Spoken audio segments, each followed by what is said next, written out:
Yang berikut, sebagai seorang pemimpin, sekali layar terkembang itu kita pantang surut ke belakang. Gitu.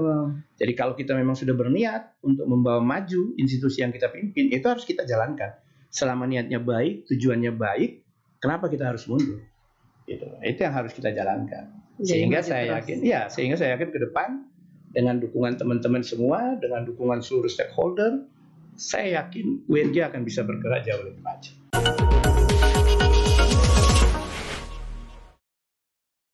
Assalamualaikum warahmatullahi wabarakatuh. Halo Bapak Edward Wolok. Waalaikumsalam warahmatullahi wabarakatuh. Pak Rektor, alhamdulillah kabar baik. Pak Rektor UNJ yang nasional. Enggak lah, biasa. Iya, jadi sebelumnya saya ucapkan selamat dulu sebagai ditugaskan untuk jadi di lembaga tes masuk perguruan tinggi. Luar biasa, wakil ketua 2 di situ. Bapak ini sudah skala nasional malah internasional ini.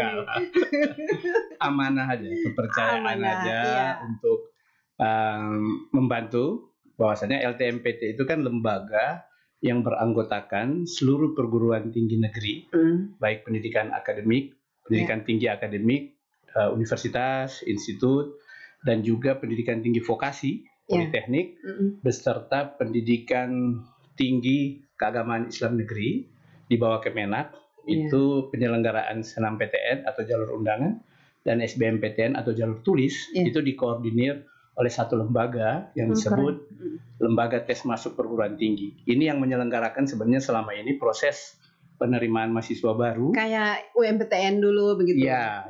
Jadi LTMPT lembaganya, kemudian menyelenggarakan SNMPTN dan SBMPTN. Iya. Di situ ketuanya Rektor ITS, Wakil Ketua 1 yang juga berfungsi sebagai sekretaris itu Rektor Andalas, dan alhamdulillah Universitas Negeri Gorontalo mendapatkan kepercayaan sebagai Wakil Ketua 2 sekaligus sebagai pengelola keuangan LTMPT. Wah, ini kan luar biasa ini, keren. Jadi bangga lah punya rektor seperti ini. Aduh, terima kasih. Dan bukan hanya itu, banyak ada apalagi di bulu tangkis kemarin. Ya, saya senang itu setiap ada berita nasional yang memberitakan tentang Pak Rektor. Padahal sebelum-sebelumnya kan orang meragukan. Bukan meragukan, ada sebagian orang yang memang itu biasa. Tidak mungkin semua pro. Pasti kan ada pro dan kontra kan? Ya wajar. Dan Pak Rektor mampu mengayuh di ombak itu. Ada yang suka, tidak suka, itu kan sunatullah. Itu biasa. Gak mungkin lah kita untuk berharap akan berada pada kondisi semua suka, semua sepaham, semua setuju dengan kita, nggak mungkin. Pasti akan ada kondisi di mana ada yang berseberangan, ada yang berbeda, dan kita menyikapinya itu sebagai introspeksi lah buat kita. Gitu. Tapi Pak Rektor ini kan usianya masih relatif muda ya, kan masih 40-an, masih muda itu. Tapi sudah punya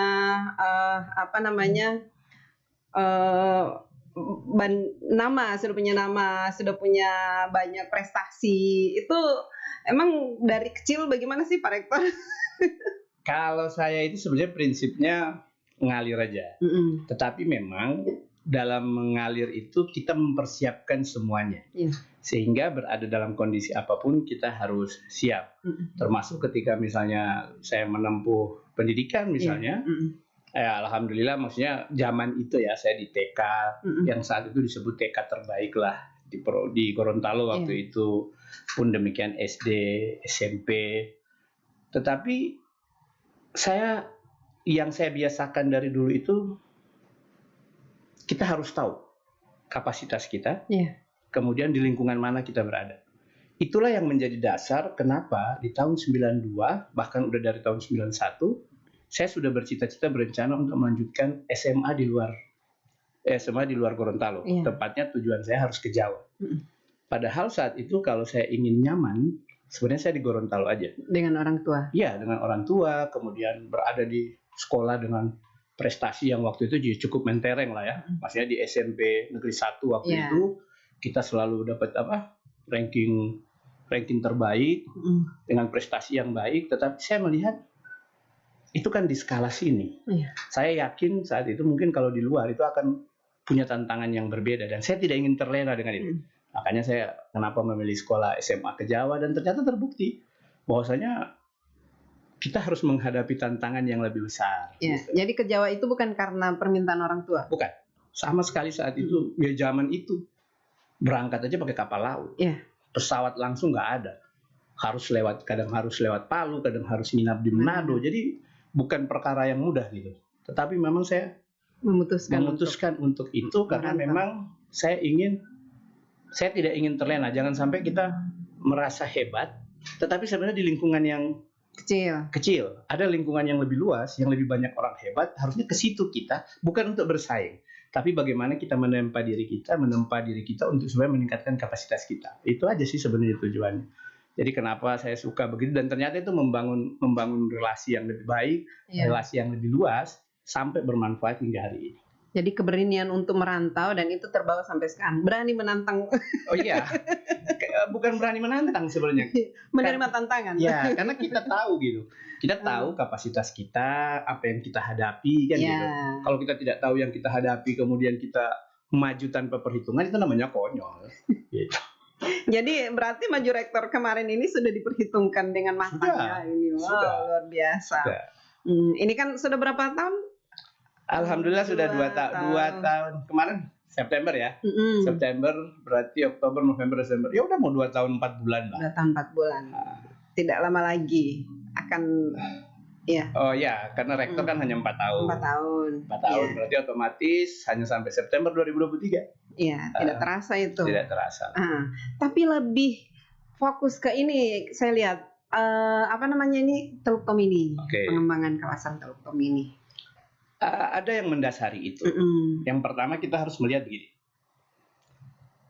UNJ itu menjadi universitas itu baru di kurun waktu 2005. Ya. Secara OTK itu baru 2006, diresmikan memang 2004. Sebelumnya IKIP. Kita akan bersaing dengan universitas yang sudah jauh. Udah lebih dulu jadi universitas dengan segala infrastrukturnya. Tetapi ternyata dalam perkembangan UNG itu menunjukkan bahwasanya dia memiliki potensi yang apabila ini diarahkan pada tempat yang tepat, ini akan bisa bersaing dengan perguruan tinggi besar. Makanya kenapa kita fokus kawasan Teluk Tomini. Kenapa? Karena kawasan Teluk Tomini ini akan menjadi pembeda UNG dengan yang lain. Gitu, dengan universitas yang lain. Sehingga kita mengatakan kita harus menjadi perguruan tinggi yang unggul. Unggul dalam artian bukan soal bagaimana kita lebih dengan yang lain, tapi bagaimana kita unggul pada bidang yang kita spesifik, khususnya Teluk Tomini.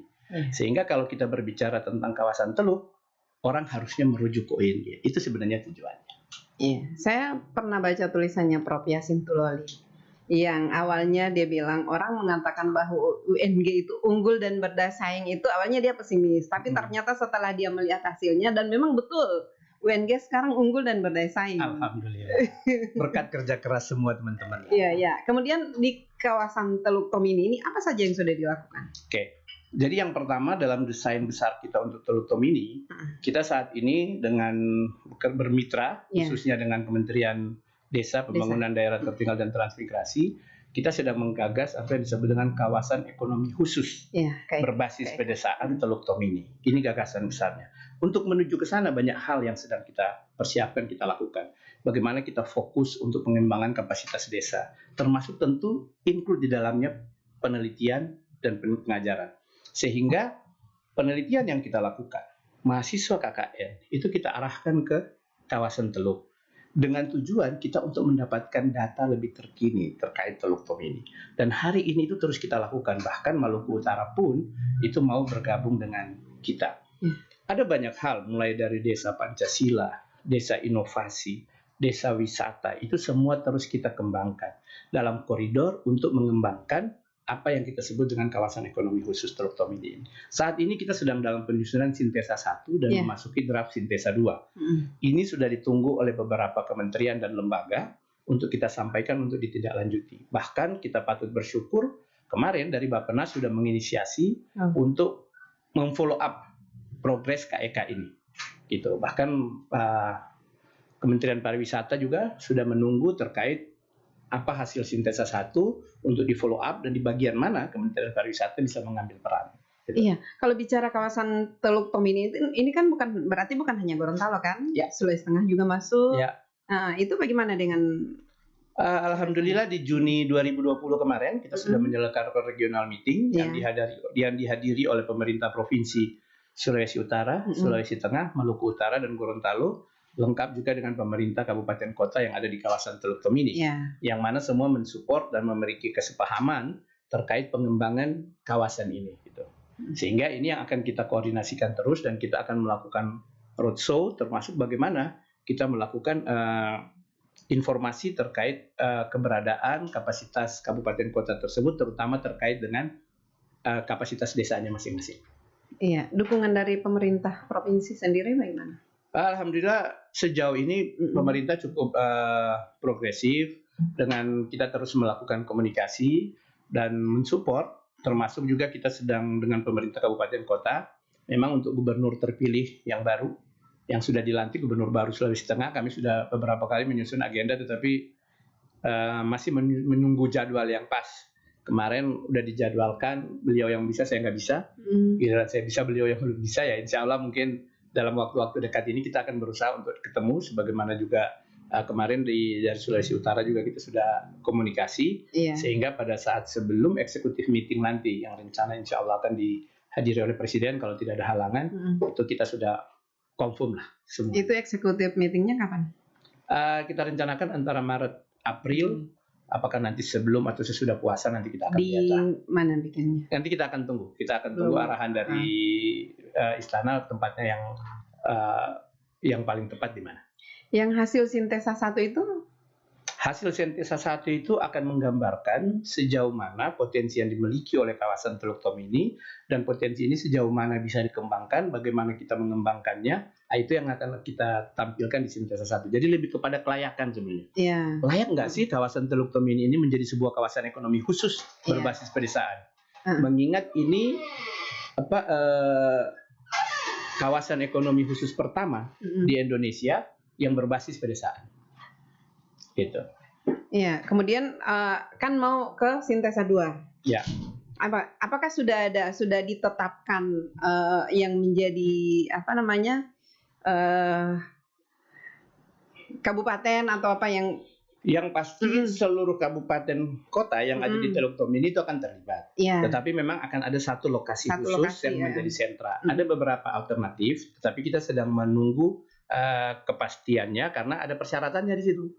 Misalnya ada 50% dari luas lahan yang akan dikembangkan sebagai kawasan ekonomi khusus itu sudah milik Pemda misalnya.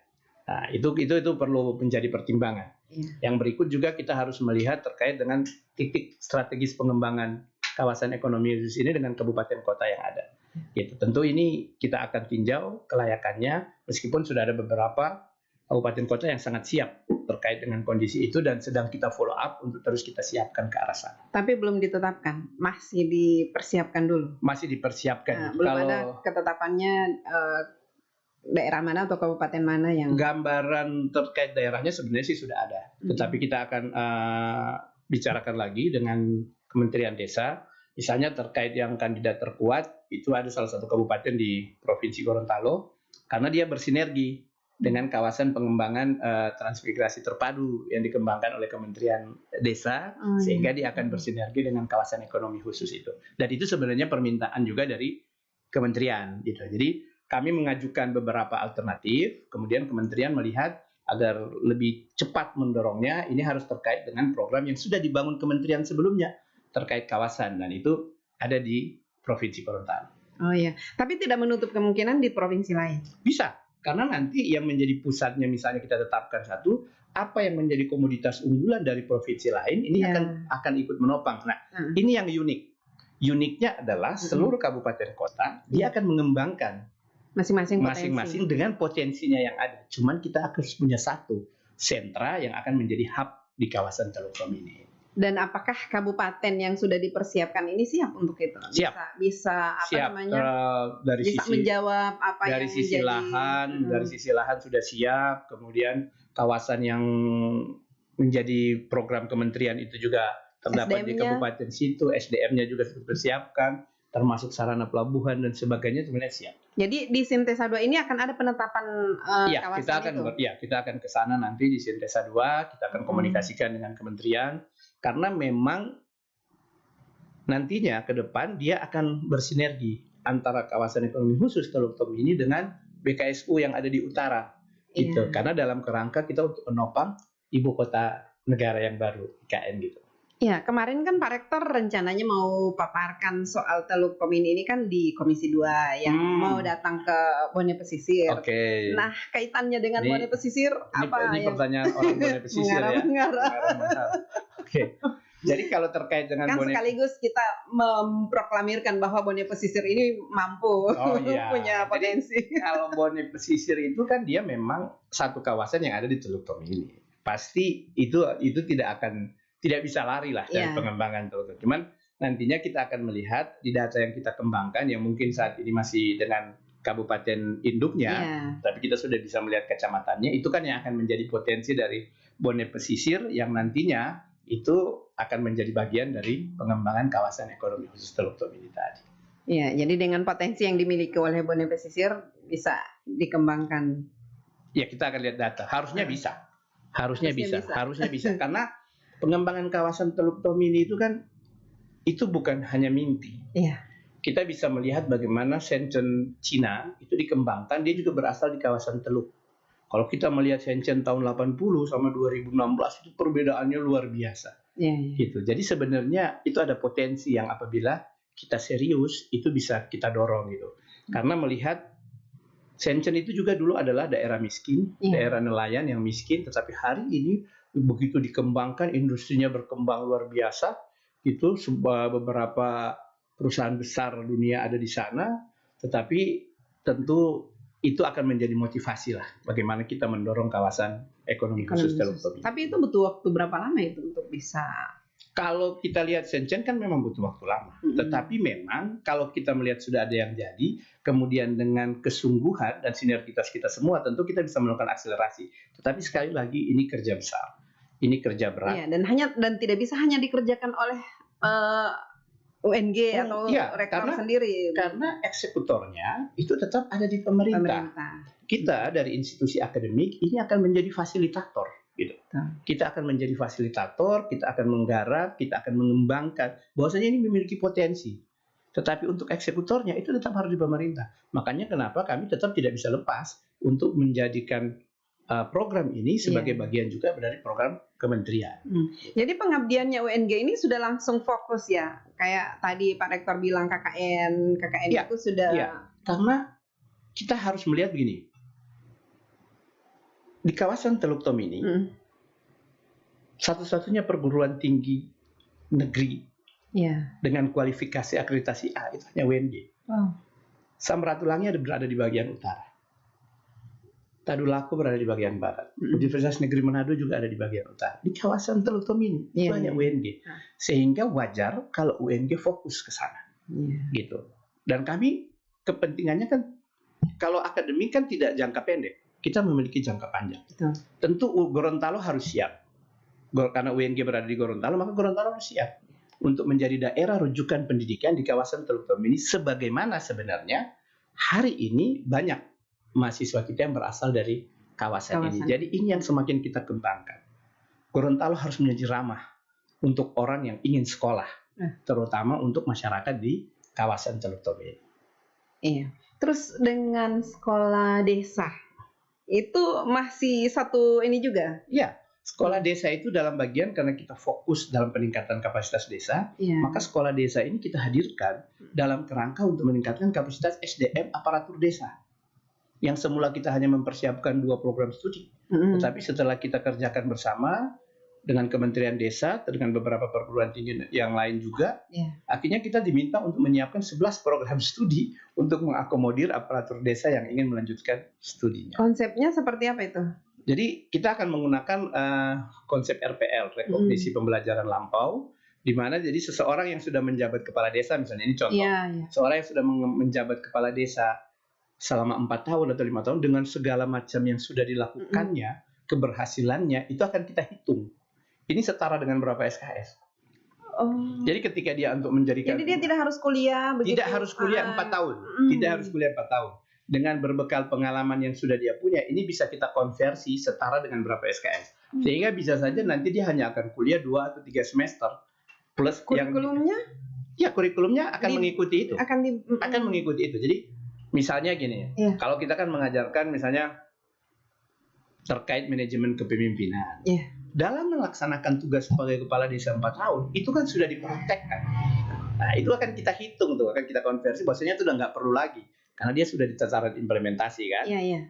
Itu sudah kita hitung. Sehingga nantinya seorang sarjana yang harusnya menjadi 144 SKS boleh menjadi sarjana, nantinya sudah tidak perlu lagi. Iya, Karena kan. ternyata misalnya 100 SKS itu sudah dilaksanakan melalui praktek kepemimpinannya selama menjadi kepala desa selama 4 tahun misalnya. Sehingga dia tinggal sekolah 2 atau 3 semester, sudah include dengan skripsi untuk mendapatkan gelar sarjana. Iya, karena kalau selama ini kan kepala desanya disuruh sekolah oleh Pemda, jadi sekolah harus 4 tahun.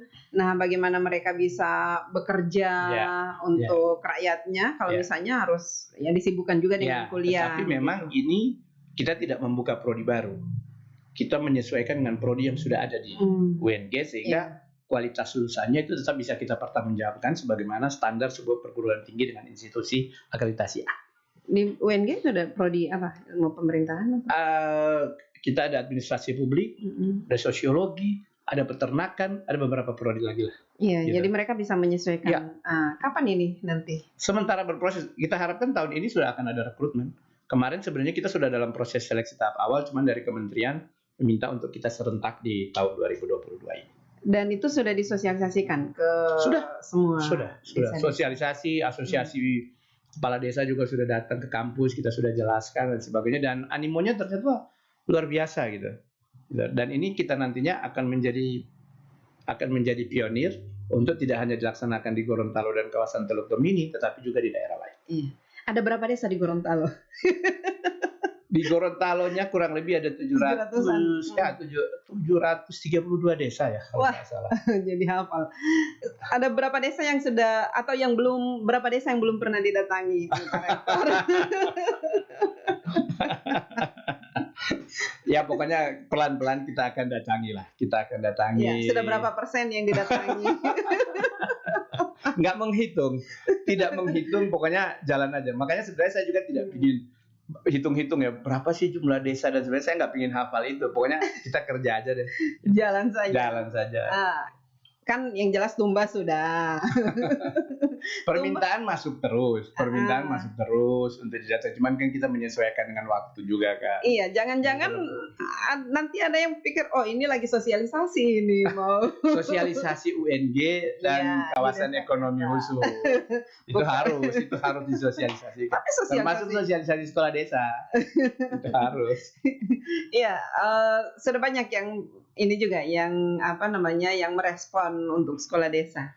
Alhamdulillah sejauh ini program-program kita direspon dengan baik gitu. Bahkan banyak desa-desa yang meminta tolong dong kita dilibatkan, tolong dong KKN taruh di sini. Tolong, karena KKN sendiri kan kita rubah ya. Jadi kalau dulu programnya dari kampus, sekarang enggak. Kita akan minta mahasiswa ke sana, melihat permasalahan yang ada di sana, lantas solusi apa yang kita bisa berikan, kontribusi sebagaimana untuk memberikan pengembangan dan pemberdayaan di masyarakat. Dan bisa jadi mahasiswa mendapatkan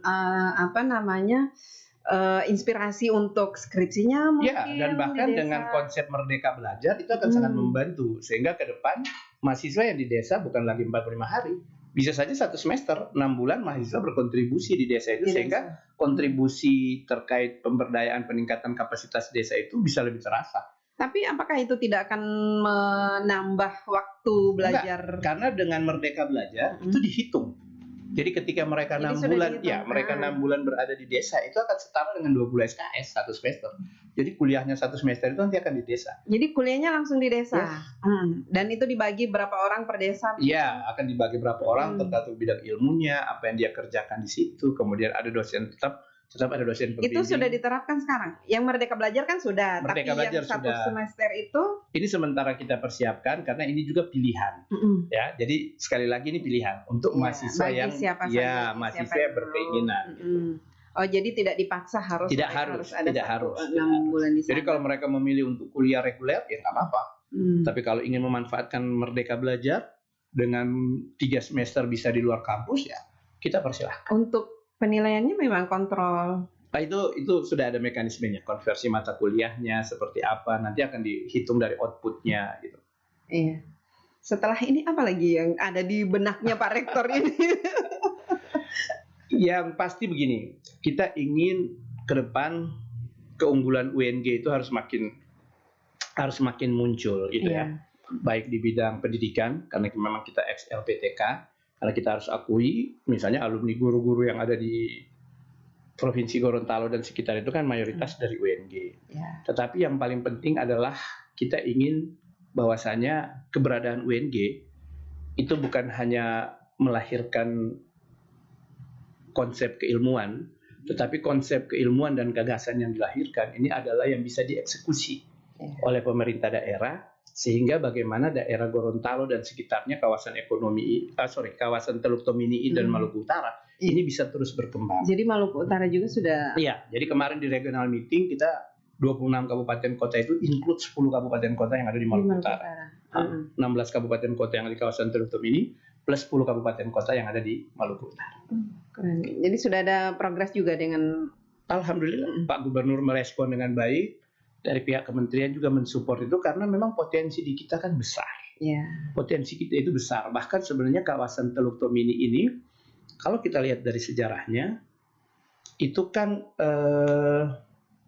benar-benar menjadi jalur jalur perdagangan yang digunakan oleh Portugis di kurun waktu 1400-an, kemudian digunakan oleh VOC 1600-an, sampai digunakan oleh Jepang juga itu menggunakan jalur kawasan Teluk Tomini ini untuk ke arah Pasifik. Sebenarnya itu potensi besar buat kita dan itu yang membuat kita sebenarnya mirip kasusnya dengan Shenzhen. Tetapi apakah ini akan menjadi program prioritas? Itulah yang kita dorong. Itu yang kita dorong. Bagaimana kawasan Teluk Tomini ini harus bisa masuk kawasan prioritas nasional melalui sintesa yang sedang kita siapkan, baik sintesa 1 maupun sintesa 2 nanti.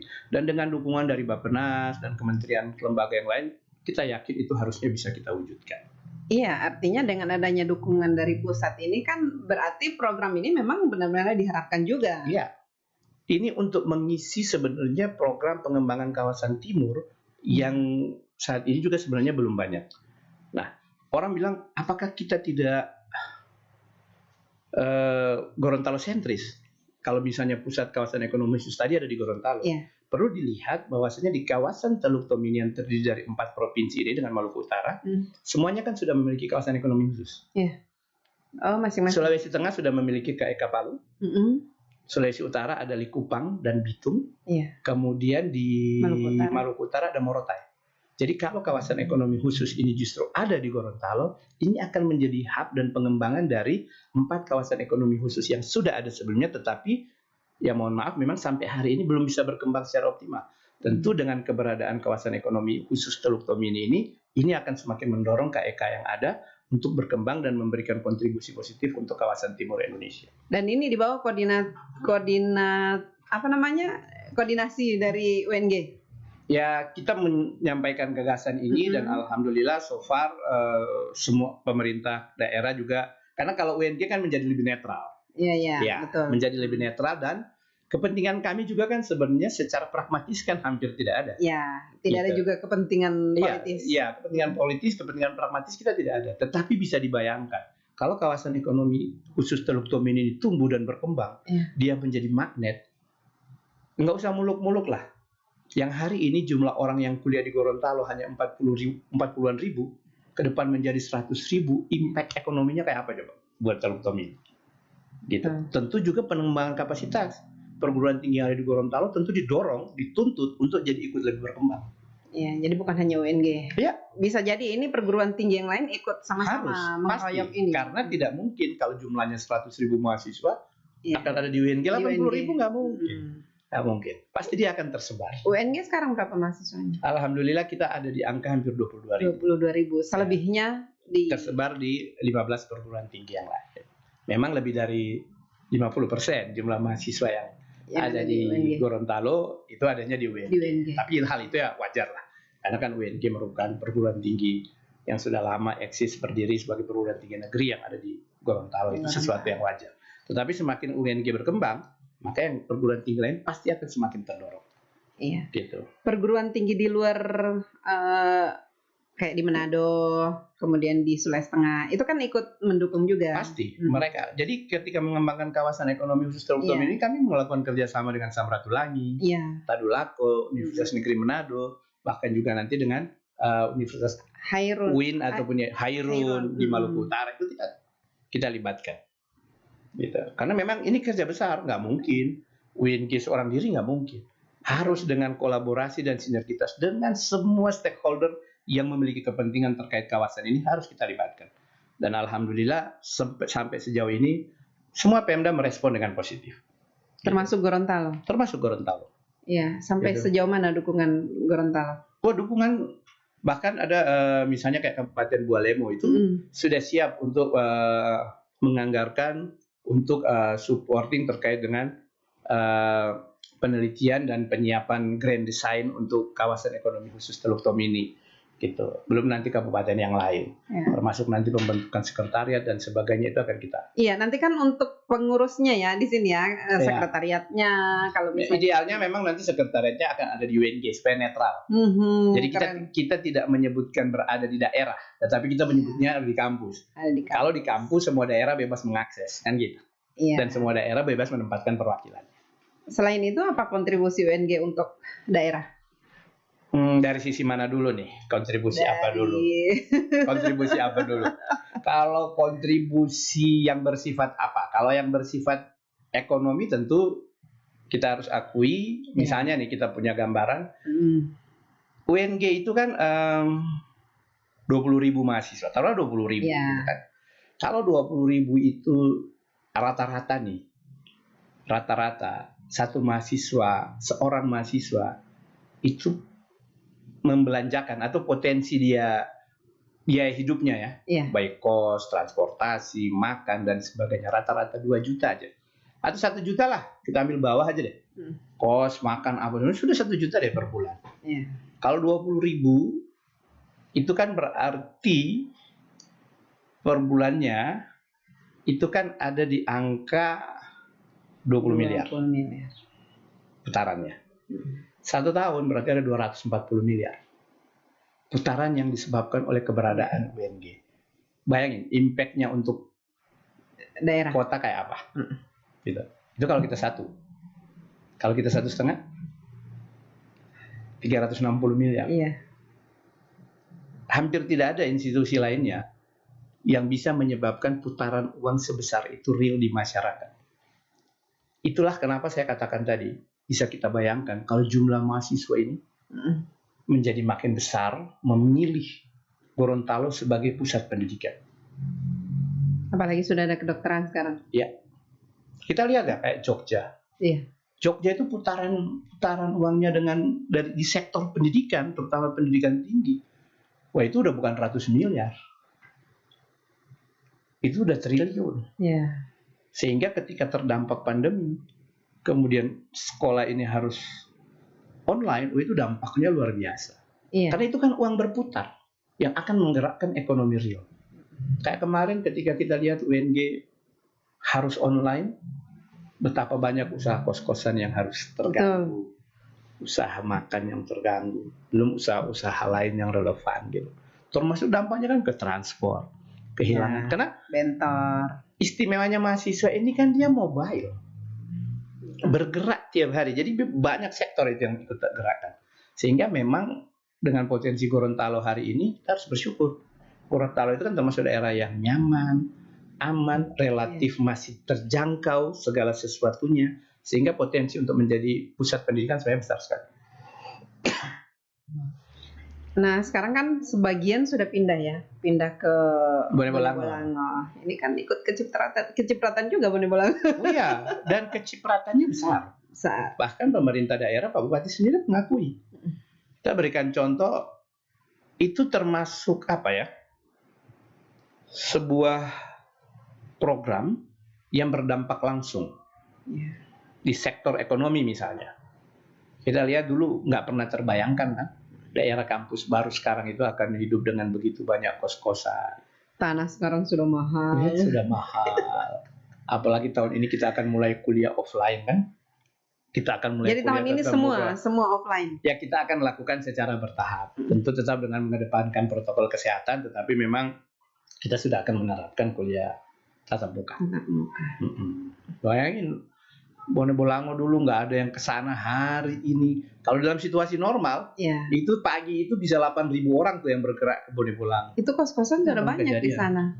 Tapi pasti. kayaknya belum.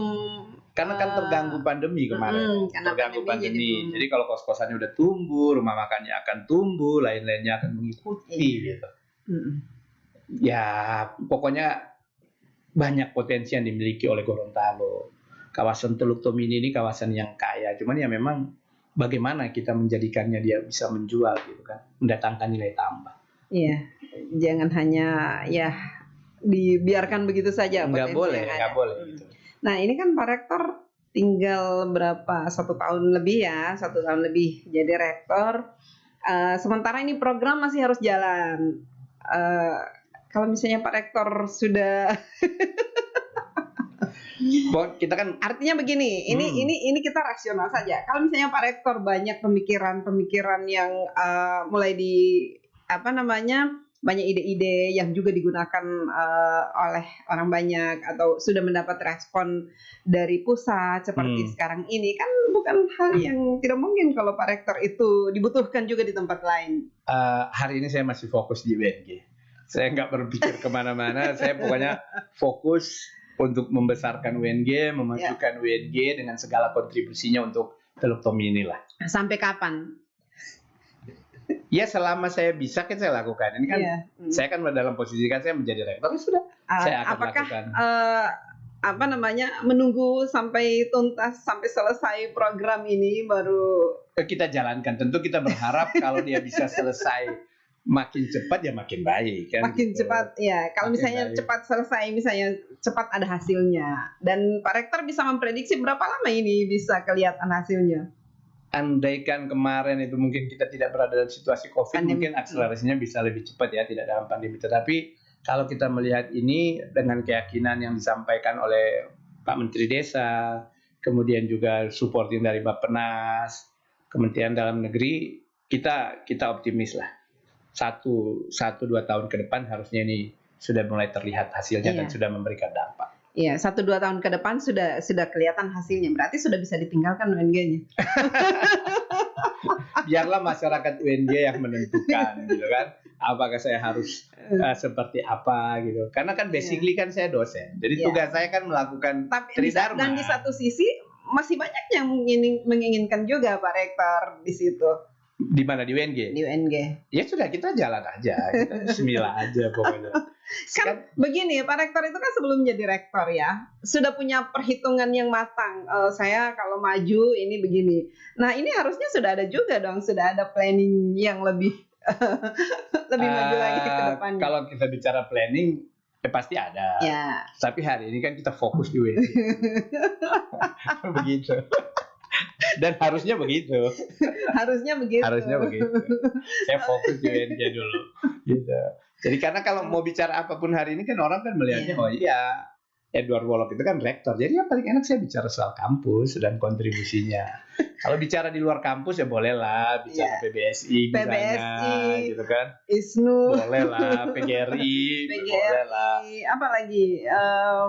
Nah itu aja deh, nggak usah tambah-tambah. Banyak. Jadi Pak Rektor ini setelah jadi rektor kemudian terpilih lagi jadi ketua PGRI, kemudian di PBSI wakil ketua ya? Ya, wakil ketua umum. Wakil ketua Salah satu wakil ketua. Bayangkan di forum rektor. Nah ini kan banyak. Ya itu kepercayaan buat UNG kan. Iya, dipercayakan karena mampu. Nah itu penilaian orang lah. Iya, kalau orang tidak mampu tidak mungkin dipercaya. Iya. Iya, saya ingin tahu apa lompatan berikut dari seorang Edward Wolok ini. Lompatan berikut, ya berarti kita tunggu waktunya. Yang pasti kita fokus untuk mengembangkan UNJ dulu lah. Itu kan yang ada di depan mata dan menjadi amanah kita. Gitu.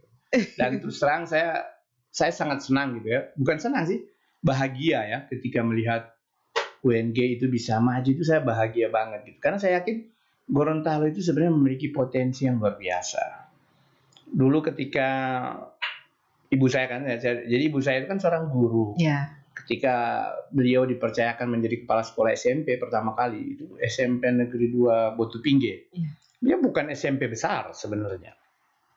Tetapi berbekal pengalaman saya ketika sekolah di Jawa itu, saya lihat, saya koordinasi dengan beliau, seperti ini bisa kita kontribusikan, saya bantu menyediakan fasilitas pembelajaran yang lebih baik dan sebagainya. Ternyata hasilnya langsung luar biasa. SMP Botupingge saat itu bisa mencapai meraih prestasi di tingkat Gorontalo. Jadi berdasarkan bahkan pengalaman Sulawesi Utara, ya. Kemudian juga demikian ketika di SMA Tapa. Siapa sih yang memperhitungkan waktu itu SMA Tapa gitu kan? Tetapi dengan ketika kita memberikan modul pembelajaran yang digunakan di Jawa, hanya modulnya aja nih digunakan di Jawa, saat itu masih ada penjurusan ya waktu ya, ada 4 untuk bahasa, itu SMA Negeri Tapa bisa ranking 1 Sulawesi Utara.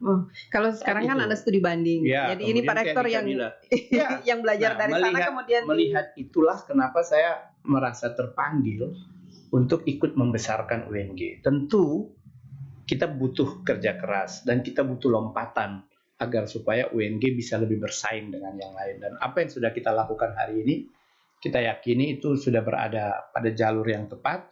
Tinggal dengan bagaimana kita bisa fokus bersama-sama, tentu kita akan bisa mendapatkan hasil yang jauh lebih baik ke depan. Dan saya yakin Pak Rektor belum puas dengan yang ada sekarang, dengan hasil yang ada sekarang. Ya. Karena Pak Rektor ini seorang yang visioner, jadi ya, karena kita pasti ada saja yang selama itu untuk kebaikan saya jalan. Iya. Saya jalan, dan soal pro dan kontra buat saya sesuatu yang betul. Pak Rektor orang yang tidak bukan tidak mempedulikan ya, tetapi karena begini, ketika meladeni ini pasti tidak akan ada yang bisa dilakukan oleh Pak Rektor. Ya. Dan akhirnya kan saya sudah punya beberapa pengalaman terkait itu. Bagaimana dulu ketika kita mengambil kebijakan waktu saya masih sebagai wakil rektor, kita mengambil kebijakan untuk melakukan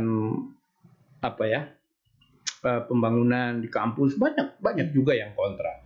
Tapi sebegitu melihat hasilnya kan ternyata termasuk semua hotel Damhil. Termasuk hotel Damhil, ketika kita membangun rektorat, itu banyak yang kontra, dan buat saya itu wajar. Protes teman-teman, kontranya teman-teman itu karena bentuk kecintaan mereka kepada UNG. Wow. Tetapi sebenarnya kan niat saya juga dan pimpinan saat itu, Pak Rektor, Pak Samsu Kamar Badu, itu juga karena bentuk kecintaan kita kepada UNG. Jadi ketika kita kan sama-sama cinta nih kepada UNG, yang di sini protes, di sini kita bekerja dulu, nggak apa-apa. Begitu terlihat hasilnya, ternyata akhirnya mereka bisa memahami. Jadi menjawab protes mereka itu adalah dengan hasil kerja. Dengan bekerja. Ya. Itu prinsip saya begitu. Jadi kalau orang protes itu kan ada 2 hal. Karena tidak suka atau karena belum tahu. Gitu. Tetapi begitu dia sudah tahu, biasanya kan mereda. Oh, ternyata udah bagus gitu aja. Ada berapa banyak perguruan tinggi yang punya hotel? Kalau saat UNG pertama kali memilikinya di 2014 itu belum banyak. Ya memang yang udah duluan kan kayak UGM, UPI, kemudian Pajajaran, perguruan besar lah. Gitu. Alhamdulillah ya kami termasuk perguruan tinggi awal lah yang memiliki itu, dan terus terang juga kan kayak dari kementerian, teman-teman perguruan tinggi lain juga cukup surprise. Gorontalo ternyata punya hotel dan representatif, bukannya tidak representatif gitu. Dan berlari jauh meninggalkan seniornya. Ya kita saudara lah. Ya kan Damhil itu kan masih Pak Rektor, masih WR2 ya? Iya. Dan itu sampai terpikir untuk bikin.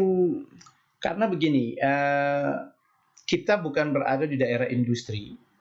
Kalau kampus-kampus besar di Jawa kan berada di daerah industri, yang otomatis menyebabkan peluang kerjasama dengan industri yang mendatangkan income buat kampus itu menjadi lebih besar. Di kita kan terbatas, sehingga kita harus menggali potensi kita untuk mendatangkan income buat kampus. Sehingga kenapa kita berpikir untuk pengembangan unit usaha itu, dan kita melihat posisinya yang strategis dengan pengembangan yang ada di UNG, dan ternyata alhamdulillah sejauh ini sangat membantu. Gitu. Keren. Ini Pak Rektor ini terlalu banyak lompatan-lompatan. Jadi kalau kata ayah saya itu begini, selalu menyampaikan begini. Ada dua yang saya ingat betul pepatah yang beliau sampaikan. Yang pertama itu pukul besi di waktu panas. Jadi ketika kita memiliki peluang, kita memiliki kesempatan, gunakanlah itu sebaik-baiknya. Karena apapun ide kita, ketika kita sudah tidak memiliki peluang dan kesempatan, itu akan sulit untuk kita wujudkan. Tetapi ketika kita memiliki peluang dan kesempatan, itu insya Allah lebih mudah lah kita untuk mewujudkan. Ya. Yang berikut, sebagai seorang pemimpin, sekali layar terkembang itu kita pantang surut ke belakang. Gitu. Jadi kalau kita memang sudah berniat untuk membawa maju institusi yang kita pimpin, itu harus kita jalankan. Selama niatnya baik, tujuannya baik, kenapa kita harus mundur? Gitu. Itu yang harus kita jalankan. Sehingga saya yakin ke depan dengan dukungan teman-teman semua, dengan dukungan seluruh stakeholder, saya yakin UNG akan bisa bergerak jauh lebih maju. Gitu. Sudah ada tawaran-tawaran ke politik? Itu kan hanya pembicaraan santai, iseng antar teman lah, gitu. Kan gitu. Biasanya itu dari iseng. Kan iseng-iseng. Waktunya masih jauh. Tidak, kita 2022 sekarang masih jauh lah. 2024. Saya masih fokus di UNG lah. Banyak terkait UNG yang belum tuntas kita laksanakan, belum tuntas kita jalankan, jadi kita fokus di situ dulu. Tapi di dalam kampus sendiri kan semakin lebih baik juga sekarang. Jadi alhamdulillah kalau dinilai begitu saya terima kasih sekali. Alhamdulillah. Karena orang hanya melihat Pak Rektor sibuk dengan Telkom ini, sibuk dengan desa, datang ke desa-desa, sementara di kampus sendiri bagaimana? Gitu. Alhamdulillah secara internal kinerja Tridharma kita semakin membaik. Ketika saya pertama kali dilantik sebagai rektor, UNG itu nggak punya jurnal terakreditasi. Di mana 15 perguruan tinggi yang lain, total udah punya 19 jurnal terakreditasi. UNG nggak punya biar satu pun. Tetapi alhamdulillah hari ini UNG udah punya 20 jurnal terakreditasi. Sudah bisa melewati yang lain. Melewati dari jumlah seluruh yang ada. Gitu. Jadi kinerja kita tidak mungkin fokus keluar tanpa membenahi di dalam. Satu. Dan yang kedua, gerakan atau langkah kita keluar itu sebenarnya juga untuk mengangkat harkat dan citra UNG. Jadi biar dia jalan berkesinambungan. Jadi kenapa kita melakukan pergerakan di luar? Ini sebagai bentuk akselerasi. Kalau di dalam kita udah bagus, tetapi ini tidak diketahui oleh orang luar dan tidak ada program yang akan menjadi sorotan secara nasional, juga kita tidak akan terlalu bermakna perbaikan secara di dalam ini. Tetapi kalau perbaikan di dalam secara berjalan dengan baik, citra di luar juga ikut terangkat dengan baik, dan citra ini bukan pencitraan, tetapi citra ini terbangun karena kontribusi real. Nah, itu akan menunjukkan bahwasanya di dalamnya juga ikut baik. Di mana hari ini kita sudah ada program studi yang terakreditasi unggul, kemudian juga yang ini akuntansi dan pendidikan geografi. Kemudian sekarang kita sedang menunggu ada beberapa program studi yang hasil akreditasi kemarin berpeluang untuk itu. Belum lagi saat ini kita sedang mempersiapkan 5 program studi untuk akreditasi internasional. Tentu itu dalam kerangka untuk terus meningkatkan kapasitas UNG. Jadi selain berbenah, selain UNG ini terus berbenah juga di dalam, kemudian itu yang sebenarnya antara di dalam dan di luar itu satu kesenambungan. Yang di luar itu merupakan bentuk kontribusi dari pembenahan yang ada di dalam. Dan makin memperlihatkan kualitas yang dimiliki oleh UNG. Sehingga ke depan itu UNG orang harus berpikir rugi kalau nggak sekolah di UNG. Rugi kalau tidak masuk ke UNG. Rugi kalau nggak sekolah UNJ.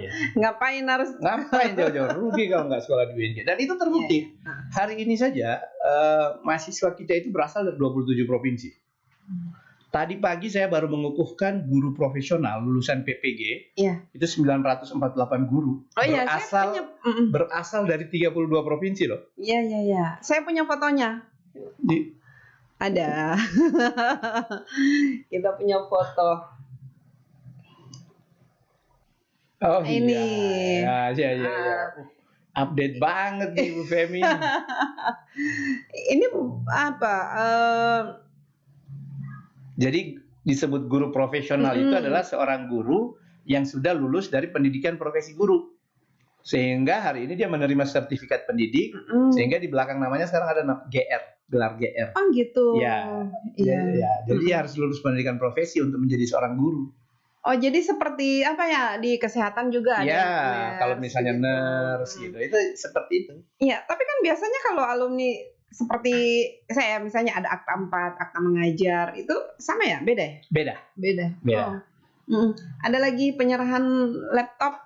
Oh iya. Ini. Jadi ini apa ya?